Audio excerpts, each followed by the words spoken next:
네, 오늘의 일부 이슈 읽어주기 시간입니다. 역마진 탈출한 한국전력, 적자도 전력 탈출 가능.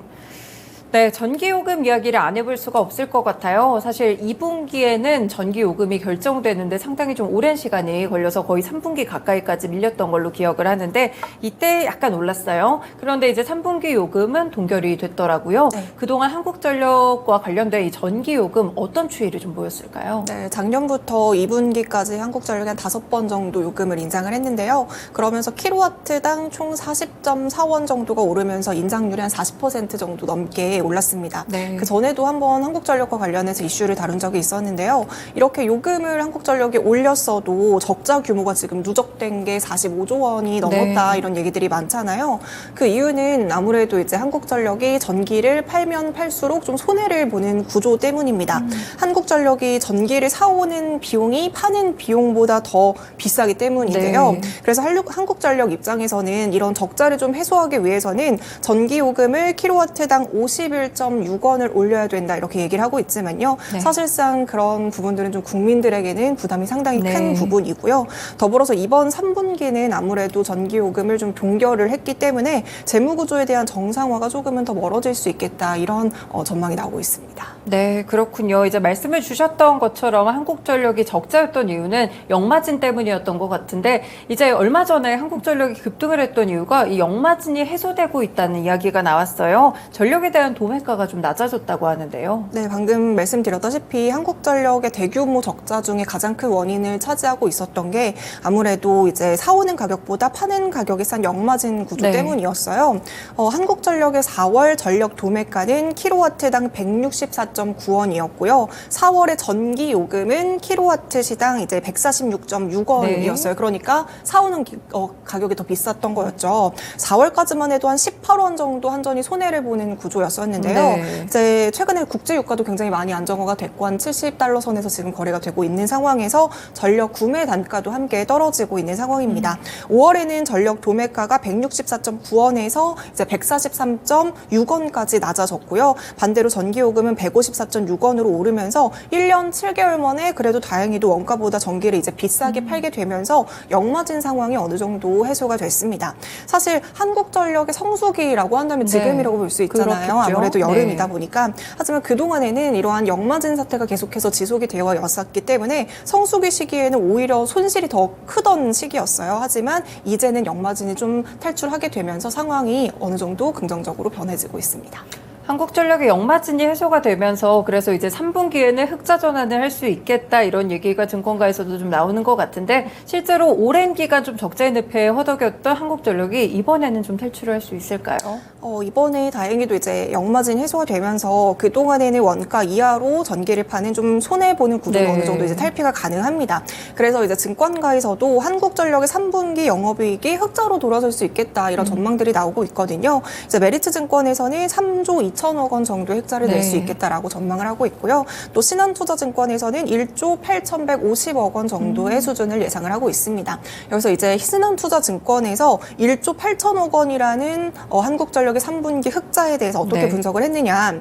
보통 전력 도매 가격 같은 경우에는 국제유가의 6개월에서 한 7개월 정도 후행하는 모습들을 네. 보여주고 있거든요. 근데 앞서도 말했지만 국제유가 같은 경우에는 현재 기존의 100달러에서 지금 70달러 선까지 떨어진 상황이고요. 그럼 지금보다 하반기에 갈수록 전력 도매가는 지금보다 더 떨어질 수 그럴 수 있다라는 있겠죠. 가능성이 네. 있습니다. 그래서 3분기는 비록 동결이 됐지만 그래도 지금까지 어느 정도 전기요금이 올라왔기 때문에 이런 전기요금이 유지가 되면서도 도매가가 계속해서 떨어진다면 비용적인 감소가 가능하다라는 거거든요. 따라서 3분기 영업이익이 1조 8천억 원에서 네. 4분기에도 한 1조 5천억 원 정도를 전망을 하고 있습니다. 네. 그리고 또 추가적으로 한국전력이 지금 본인의 이제 자산들도 좀 매각을 하고 있는 네, 모양새도 맞아요. 나오고 있어요. 예. 이런 부분에서도 약간의 이제 비용적인 부분도 좀 어느 정도 축소가 될 수 있을 것으로 보이고요. 다만 지금 한국전력 같은 경우에는 적자가 아무래도 많이 누적이 되어 있다 보니까 한전채에 대한 이자 부담이 굉장히 큰 상황이거든요. 1분기 기준으로 한국전력이 부담한 하루 평균으로 이제 이자 비용만 70억 원 정도를 매일매일 네. 소진을 했다라고 해요. 이런 부분들이 아직까지는 좀 부담이라고 볼 수가 있고요. 더불어서 비록 지금 역마진이 해소가 됐지만 송배전 비용이라던가 판매 관리 비용도 이제 킬로와트 시당 15원씩 계속해서 네네. 빠져나가고 있는 상황이거든요. 이런 부분들을 고려했을 때는 조금 더 이제 역마진에 대한 그런 문제들이 조금 더 커져야 된다 이렇게 좀 볼 수 있고요. 전력 도매가 하락이 물론 긍정적이고 다행이지만 그래도 좀 근본적으로 재무 구조를 개선하기 위해서는 결국에는 요금 인상이 좀 불가피하다라고 볼 수 있습니다. 한국전력이 그동안 좀 오랜 기간 적자에 시달리면서 한전채 발행도 또 엄청 했던 것 같은데 아무래도 이제 한전채 이자 부담이 크다고 네. 말씀을 주셨으니까 지금까지 한전채가 어느 정도 발행이 됐고 이 이자 부담이 어느 정도로 심화되고 있는 건가요? 네, 지금 한국전력의 누적 채권 발행 같은 경우에는 77조 원 정도가 네. 넘은 상황이고요. 올해 27조 원 정도의 발행 이력이 아직은 남아있는 상황입니다. 올해로 보면 그래도 한전채 발행 물량이 매달마다 좀 줄어들고 있는 상황이기는 하거든요. 1월에는 한 3조 2천억 원 정도의 한전채를 발행을 했었는데 2월에는 2조 원 수준으로 좀 발행 물량이 떨어졌고요. 4월에는 1조로도 떨어졌고 5월에 그리고 8천억 그리고 6월 지금 기준으로 아직도 8천억 원 수준을 좀 유지하고 있는 상황입니다. 다만 한전채 물량을 지금 이렇게 계속해서 줄이고 있는 이유가 2분기 뭐 전기 요금이 인상이 됐다 뭐 이런 부분보다는 한전채 발행 같은 경우에는 이제 자본금이라던가 적립금에 대한 기준으로 이 발행 물량이 지금 정해지고 있는 수준이잖아요. 네. 지금 한전의 적자가 커지기 시작하면서 자본금도 함께 줄어들고 있습니다. 그 과정에서 한전채 발행 한도도 같이 줄어들다 보니까 이런 부분에 대해서 한국전력도 부담을 느껴서 한전채를 지금은 마구잡이로 막 이렇게 찍어낼 수 없는 상황이라는 네. 거죠. 그래서 이렇게 발행 물량이 계속 줄어들고 있다 이렇게 좀 보시면 될 것 같습니다. 한전채를 이렇게 발행을 하지 않으면서 요즘은 또 다른 쪽으로 눈을 돌려서 자금을 조달하고 있다고 하는데 뭐 기업 매각이나 이런 거 외에도 어떤 부분들이 있을까요? 한전채 발행 대신에 최근에는 좀 다른 쪽으로 눈을 돌리고 있는 추세예요. 바로 이제 CP 발행이라는 걸 통해 가지고 자금을 또 새롭게 조달을 하고 있는 상황인데요. CP 같은 경우에는 단기로 좀 돈을 빌리는 기업 어음을 의미한다고 보시면 되겠습니다. 2021년 말을 기준으로 1조 원 수준이었던 CP가 올해 5월을 기준으로 지금 5조까지 한 50% 넘게 오른 상황이고요. 그래서 정부에서도 지금 한전채 막 발행을 자제해달라 이렇게 얘기를 하고 있는 상황이고 네. 한도도 줄어들다 보니까 이렇게 한국전력에서는 CP 발행을 통해서 약간 우회하면서 자금을 조달하고 있는 상황입니다. 네, 그렇군요. 기업 어음을 통해서도 이렇게 자금 조달을 하고 있는 모습이었습니다. 사실 이제 계속 말씀을 주셨던 게 근본적인 부분에서 가장 이익이 빨리 개선될 수 있는 거는 아무래도 전기요금 인상일 것 같거든요. 그런데 이제 전기요금이 지금은 뭐 동결돼서 국민 입장에서는 굉장히 다행스럽긴 하지만 결국에 우리도 좀 에너지를 아끼려는 노력들이 필요할 것 같다는 생각이 들어요. 과거 몇 년 전과 비교했을 때 이제 전기요금이 정말 많이 올랐다라는 것도 제가 이제 요금을 납부하면서 좀 체감을 할 수 있는 부분이거든요. 네. 저 역시도 이제 전기요금이 올랐다고 해서 뭐 에어컨을 안 켜야지 이런 생각이 사실 잘 안 들지는 하죠. 않아요. 네. 왜냐면 너무 덥기 때문에 그냥 더우니까 집에 오자마자 바로 에어컨 틀고 이게 약간은 좀 습관화된 것 같은데요. 네. 이번에 3분기 요금이 동결이 되니까 이제 국민들 입장에서는 지난번이랑 좀 비슷하게 에어컨을 사용하면 요금이 뭐 이 정도 나오겠지라는 어느 정도 예측치가 있기도 하고요. 또 3분기에는 아무래도 요금이 동결이 됐기 때문에 전기를 좀 더우니까 조금 더 써도 되지 않을까 이렇게 좀 인식이 생길 수도 있습니다. 네. 지구 온난화 때문에 지금 안 그래도 여름이 좀 일찍 시작이 됐고요. 이제 어느 순간부터 이제 9월까지가 거의 여름이다라고 이제 생각하는 분위기잖아요. 이렇게 무더위가 좀 장기간 이어지게 된다면 그만큼 또 전력 수요도 증가하기 때문에 우리도 어느 정도는 에너지 효율에 좀 동참을 할 필요는 있어 보입니다. 요즘 기사를 보면 진짜 세계 각국에서 정말 네. 덥다라는 맞아요. 얘기가 많이 나오는 것 같은데 그만큼 좀 에너지 절약에 대한 그런 부분들도 한번 생각을 해보셔도 좋을 것 같습니다.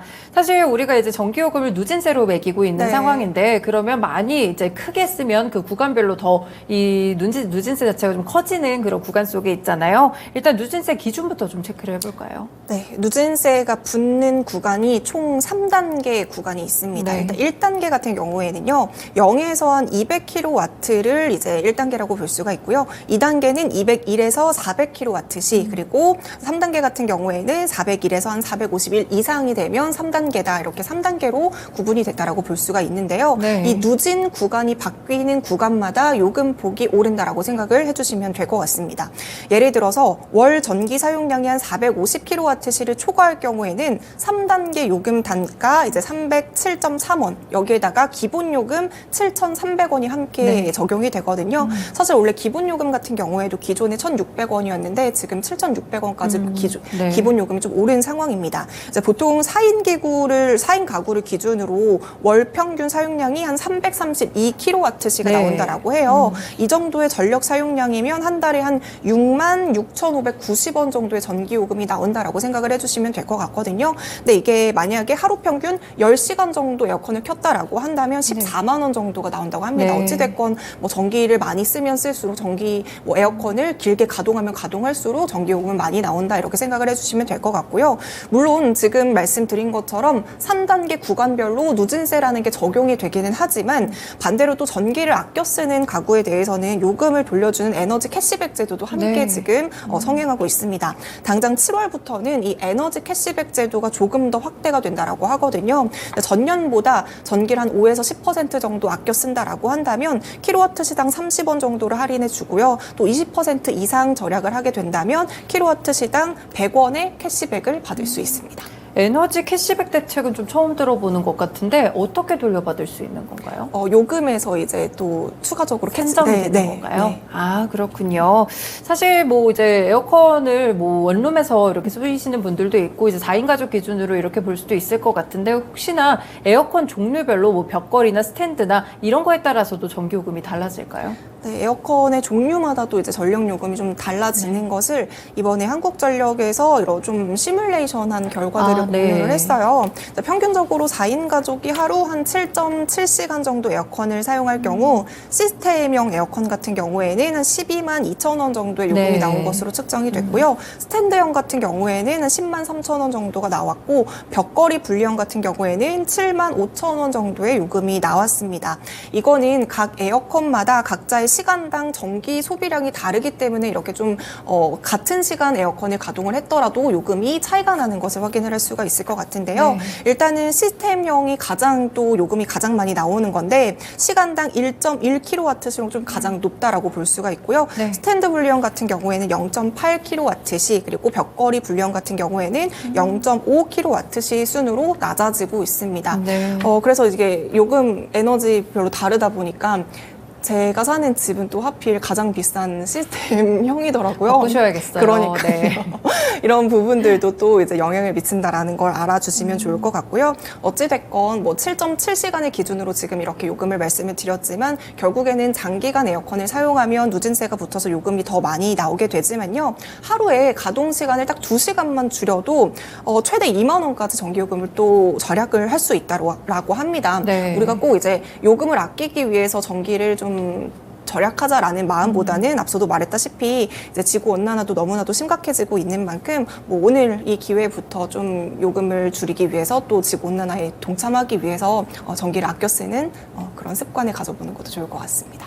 네, 벌써 장마가 와가지고 굉장히 날씨도 꿉꿉한데 네. 전기 요금 일단 좀 들으시니까 현실감 있게 와닿으실 것 같아요. 어떻게 좀 아끼는 방안들이 있을지도 생각해 보시면 좋을 것 같고요. 이와 더불어서 오늘 일부 쉬운 이슈 읽어주기에서는 한국전력이 역마진 구조를 해소하고 있는 이유와 그 결과에 대해서 함께 살펴봤습니다.